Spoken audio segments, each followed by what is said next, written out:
प्रधानमंत्री नरेंद्र मोदी नेतृत्वाधीन सरकार 12 वर्ष पूर्ण करिछि।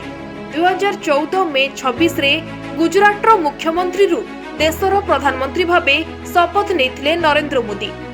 2014 रु आरंभ होइतिबा मोदी सरकार एबे 2026 रे पहुंची एवं सरकार को 12 वर्ष पूरीछि। एही दीर्घ कार्यकाल मध्यरे मोदी निजकु देशर जने शक्तिशाली और लोकप्रिय नेता भावे प्रतिष्ठित करि परिछंती। गत 12 वर्ष रे मोदी सरकार अनेक एमिति बड़ निष्पत्ति नैछंती जहाँ देशर राजनीति, अर्थनीति और विदेश नीति रे गभीर प्रभाव पकाइछि। कठोर और साहसिक निष्पत्ति नेबारे प्रधानमंत्री केबे पछकु हटि नाहंती।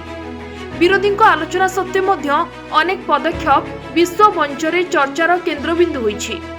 जम्मू काश्मीर अनुच्छेद 370 उच्छेद ठारू आरंभ करी ऑपरेशन सिंदूर पर्यंत अनेक बड़ और ऐतिहासिक निष्पत्ति देखा देइछि मोदी सरकार। एहा छड़ा digital India, make in India, GST, स्वच्छ भारत भली योजना माने मध्य देशर उन्नति यात्रा को नुआ दिग देइछि। एही 12 वर्ष मध्यरे भारत विश्व राजनीति रे निजर प्रभाव को आहुरी मजबूत करि परिछि।